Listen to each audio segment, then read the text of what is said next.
What's up guys? Trader Supreme here. So quick market update tayo mga tol. No? So start muna tayo sa review nung call natin sa Telegram channel natin. No? So meron tayong 4 trades last week sa Telegram channel natin, which is lahat panalo. No? So una, meron tayong Ondo trade. No? So meron tayong Ondo trade last week, which is a Monday low setup na long position. So, ang naging setup natin last week is sweep of this area. Sabi natin, kapag ka nagkaroon tayo ng bullish 4 hours dito, papump tayo pataas. That happens. Na-call natin siya but I wasn't able to enter the trade. So, na-miss ko yung trade pair na i-call natin sa Telegram. So, that's a win para sa mga nakapasok dun sa may trade. No? Second one is Ethereum. Ethereum trade. So which is a long position trade as well. So from this area, Monday low. Okay, kung i-check nyo sa Telegram natin, we have long position dito. Ang problema, hindi ko nagustuhan ng ginawa ni Bitcoin, kaya hindi ko siya napasukan at sobrang late na neto bro. That is I think 3 AM, 4 AM dito sa Australia, and hindi ko siya kaya bantayan ng ganung oras, no? So, walang trigger, hindi ko siya napasukan, but na-call natin, which is nag-pump, no? So, that's 2/4. And then, the short kay Solana, which is na-short natin from this area. Nakita nyo yung dump. That is our short position kay Solana. And then, our short position kay Link from this area. Okay? To this. Okay, so 4/4 yung calls natin last week sa Telegram, but hindi ko siya na-trade yung long position, yung una. Nakuha lang natin yung short. Okay, so that is our setup sa Telegram channel. Sa mga wala pa sa Telegram channel, that is totally free. All you have to do is download our link, Sabing X. Okay? So, you'll get lifetime Telegram analysis ng mga calls ko as long as you trade under my link. Pero pag nawala kayo, sorry, but I have to remove you from the group, no? So yun lang muna mga tol. Okay, start na tayo sa analysis natin for the coming week, no? So that was the review of the calls dun sa Telegram channel natin. Then again, hindi ko pala possible pag binawal na tayo ng SEC promoting other exchanges. Kahit na hindi po ako taga Pilipinas, probably I will stop yung pagpo-promote, no? So, but yung mga nakapasok na sa Telegram natin will be there, no? So, syempre magko-calls pa rin ako dyan lifetime, no? As long as you trade under the link, no? So, andyan lang yan, okay? So, magsasama tayo habang buhay hanggang nagte-trade tayo, no? So, and possible i-target na lang natin yung international, hindi na yung Pilipinas, no? So kung yung Pilipinas ayaw tayong kumita ng pera, then doon tayo sa international, sa ibang lahi tayo kasama, no? Pero yung mga nakapasok, good. Yung mga hindi pa nakapasok, sorry, hindi ko na kayo maipapasok sa susunod kapag hindi pa kayo nakapasok ngayon, no? So kailangan natin mag-comply sa sasabihin ng SEC, mga bro. Hindi ko kayo minamarket, wala naman ako mapapala. Okay, so up to you kung gusto niyo na. Sinabihan ko lang kayo kasi baka may masabi na naman kayo kapag ka sinabi kong okay, hindi na pwede. Doon na kami sa international, tapos mag-apply ako ng payment doon sa international, no? So pasensya tayo, sinabihan ko na kayo. Then yun, no? So start tayo dito brother kay Bitcoin, no? At meron ako nakikitang magandang news dito kay Ethereum, no? Okay, start natin kay Bitcoin. Bitcoin, pagtingnan natin itong opening at closing natin is bullish. Okay? So, trending up tayo kay market. So, ngayon, ang scenario, ang template na hinahanap natin yan is bullish scenario. So, meron tayong ascending trend line dito. Then, SR flip dito. No? So, yun, hinihintay na lang natin mag-close yung Monday range para makita natin yung template ng possible setup, no? So, kung possible bigyan tayo ng ganitong setup, then possible magkaroon tayo ng continuation to the upside for now, no? So, yun lang yung nakikita ko kay Bitcoin. Ngayon, hindi si Bitcoin yung interest ko ngayong week, no? So, ang interest ko is yung Ethereum. Okay? Kasi nakikita ko na mas maganda yung price action ni Ethereum compare to Bitcoin. Okay, so pag tinignan natin itong si Ethereum, okay, let's start with macro analysis. No? Pag sinabi natin macro, that is a higher time frame. So, ito yung mga levels natin, mga tol. No? So, ito, start natin yung levels. No? Okay, and ito yung bear market levels natin. At ito yung high natin. Ngayon, the question is, posible ba na itong price umakyat at i-break yung previous all-time high? Kasi ito na lang yung hindi pa na-break yung all-time high, no? Tsaka yung mga altcoins, kumbaga kaya naiwan yung mga altcoins dahil kay Ethereum. Now the question is this the start of alt season? Kasi 'di ba ito yung range natin, and then ito yung range, 'di ba? Okay, now meron tayong reclaim. This is the deviation, no? Ngayon, posible ba magkaroon tayo ng expansion pataas? Well, hulalisis yan. Kasi wala naman makakalam. So, pero, okay, now nakita natin na meron pala tayong possible deviation dito, reclaim, and ang target natin is etong mga highs na to. Then, meron na tayo ngayon possible bias for the macro. Ngayon, wala naman yan kwenta kung hindi mo siya maite-trade. So, kailangan mong tingnan yan yung supremo range sa weekly. Okay? So, yung intra-week setup. Kasi it doesn't matter kung makita mo yung analysis mo sa macro kung hindi mo naman alam kung paano i-trade. At hindi mo, kasi kailangan mo nang lagyan ng stop loss eh. Kaya tayo nagte-technical analysis is because para ma-place natin yung stop loss. Kasi kung walang stop loss, paano ka magpa-position size? Wala. Okay? So, start tayo kay weekly. Okay?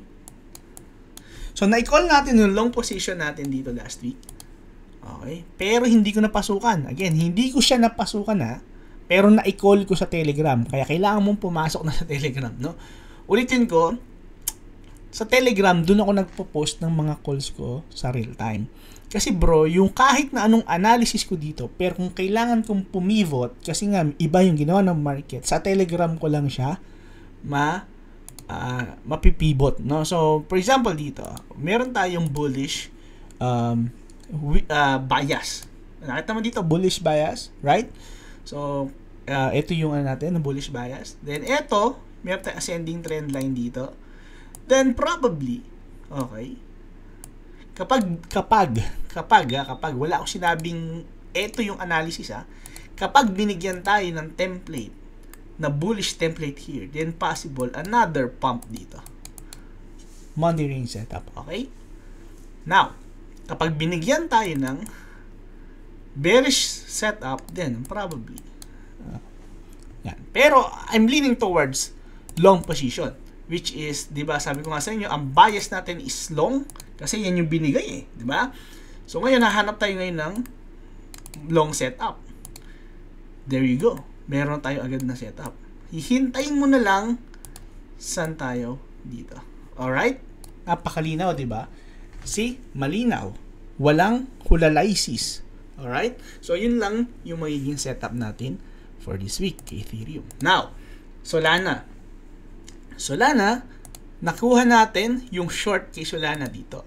But, ang target ko dapat dyan is etong low. Pero, nung nagkaroon ng expansion, it dumps hanggang dito lang. So, that means, it's bullish. Or sellers are getting weaker. Kapag ka ganun, okay, we have to pivot to long position. Okay. Here is your long position area. Alright? Okay. So, ito pala yung area for long position. Ngayon, look for support and resistance gamit yung price action. Again, yung price action, gagamitin mo lang yan kapag alam mo na yung bias at alam mo na yung kwento ng market. Hindi mo pwedeng gagamitin mo yan kasi nga, binabasa mo yung price action to trade. Maliligaw ka dyan. Okay, so, ngayon, target natin possible dito or possible breakout template. Okay? So, yun yung hahanapin natin, no? So, yung setup na yan. Dito natin siya hahanapan or sa support or a possible kung magkaroon tayo ng breakout dito.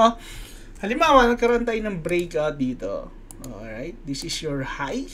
So, possible kung magkaroon tayo ng breakout, then possible mag-long tayo dito sa area. Okay. Pero, syempre ako, kung papasok ko ng trade, dun na sa malinaw yung template. Correct? Correct, no? So, yun. Link, nakuha natin short dito, but hindi siya nagkaroon ng continuation hanggang sa key levels natin sa weekly, which is ito. Diba? So, hindi. So, anong nangyari? Nag-create siya ng bullish setup. But still, kung papansin mo, itong opening at closing natin is bearish. Kaya siya red. Pero, kung makikita mo yung kwento, is galing tayo from inside week. So, supposedly, binrake na yung low, pero hindi. So, that means, possible reversal. Alright? Kailangan malinaw sa inyo yung kwento ng market, hindi yung price action. Tatandaan nyo, pinakamahalaga ang bias when it comes to trading. Kasi nga, kahit na anong tingnan mo dyan, laging merong bullish at bearish scenario. Okay? So ngayon, ang kailangan mo, tama yung bias mo. Why? Okay, for example, this is a bullish scenario. Right? 75% retracement and then the pump probably breaking the high. Correct? Pag binrake na yung high, that's the completion of the structure. Okay, di ba? Pero, eto, pwede rin siyang magsilbing resistance. Correct? Tama. Di ba? To break the low. So, kahit saan mo siya tingnan, laging may bullish at mayroong bearish scenario. So, ano yung gagawin mo? Look for bias. Okay? Ngayon, kung bias mo is long position, then, sobrang linaw na ang hahanapin mo lang is bullish template sa area ng interest mo, which is this area. Right? So, yan yung reason kung bakit napakalaga ng bias, no? So, yun.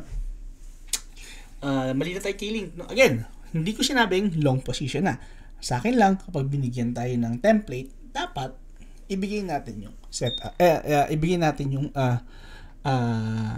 setup na binibigay, no? So, Eve,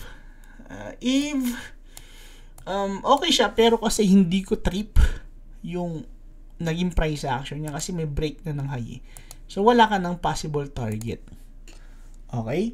So, medyo ang hirap niyang pasukan, lalo na ang kitted ng okay, pero kung mabibigyan naman tayo ng magandang setup dito, then why not? Why not, diba? Okay. Alright. Fartcoin. Okay, si Fartcoin, looking good. Ang di ko lang gusto, maganda si Fartcoin, no? Kasi kung titingnan mo siya dito, okay, so, medyo parallel yung niya, yung weekly niya. So, ibig sabihin yan, doji siya nag-close, but lamang yung buyers.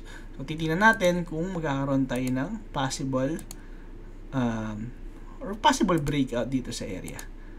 So, hahanapin natin ngayon yung templates ng Monday range. Okay? Okay, no? So, malinaw. So, Hype, isa sa pinakamalalakas na coin ngayon, no? But, tulad nito, nakita nyo, nagkaroon siya ng dump, but, inangat siya agad. Ngayon, meron tayong higher low, na posible magkaroon ng higher high. So, that means, looking for bullish setup dito sa area. Okay? So, asan ba yung mga area natin ng support at resistance? Ito. Okay? So, ngayon, titingnan natin kung ano yung template na ibibigay ng Monday range. Then, tsaka tayo mag-position. For now, hayaan nyo munang mag-print yung price. Hindi mo gusto na ikaw yung sasalo ng problema. Okay? Pero, again, sabi ko nga, bullish ang bias ko, no? So, okay. Inch, eto ang nakita ko kay Inch, no? So, meron tayo bearish tayo kay Inch. Okay? Bearish tayo kay Inche. Okay? Ito yung opening, closing. So, bearish tayo sa kanya. Ngayon, pero wala tayo sa shorting area. So, pag binigyan tayo ng bullish scenario, then probably this area will be a good fit for long position. Or this area. Pero kung long position ka, hindi ka naman mamimili ng coins na mahina. Doon ka pipili sa mga coins na mas may strength yung buyer. Right? Okay. So, malinaw, no? Dogecoin. So, Dogecoin, ito yung medyo iiwasan ko na kasi ang ganda na ng pump eh. So, na-break niya na tong high. That means, wala ka ng ibang target kundi price discovery sa weekly. So, ngayon, ibig sabihin, mahirap siyang pasukan. Kasi nga, wala kang target. Wala kang target na. Kasi nakuha na high. Diba? So, wala ka ng target. Sayang, hindi ko kasi, wala kasi akong nung end of the week dito sa bahay. Kaya, sayang. Ganda sana nito. No? Sui, let's check. Sui, parallel, no? So, Sui is parallel. So, kapag kaganyan ay doji, pero mas lamang ang buyer, kaya tayo green. So, probably, hahanap tayo ng setup sa area na to. No? Titingnan natin kung anong ibibigay dito. Possible, magkaroon tayo ng chop and then the reclaim. Yan. Yan yung makikita natin na possible mga scenario, no? Okay. Ondo. So, nakuha natin yung long ni Ondo dito last week. Ngayon, ang question is, ang problema, kinuha na high. No, ito yung mga ayaw ko dyan eh. Pag kinuha na high, wala ka ng target, ang hirap pasukan. No, but still, kung magpapump yung market, then probably magpapump din to. So, hanap ka dito. Okay, so meron ditong dating resistance now, possible na mag-act as a support. Alright. H-bar. H-bar, same scenario, possible ganyan. Okay, so I think na-explain na natin to. Okay, XLM, wala na, nakuha na yung high eh. Kasi ito yung high. Possible, pwede rin ito yung high. Pero ito yung current high eh. Sayang, no? So, Tau, okay, Tau. Tau siguro maganda tong trade kasi we have a double inside week. So, probably a breakout dito sa mid area. So, hahanap lang tayo ng possible Monday range template. Hindi pa close ang Monday range. So, wala akong mai-advise muna. But, to anticipate. So, anticipation lang itong ginagawa natin. No? So, yun lang yung analysis natin for the week. Then, analysis tayo ulit or review sa end of the week. Sa mga wala pa sa Telegram channel natin, download the link ng BingX. Tapos, you can enter dun sa may Telegram channel natin which is absolutely free. No, mga tol. No? So, pasok na before we closed it. No? So, yun lang mga idol. Maraming salamat sa pakikinig. Sa susunod, end of the week analysis tayo. No? So, God bless.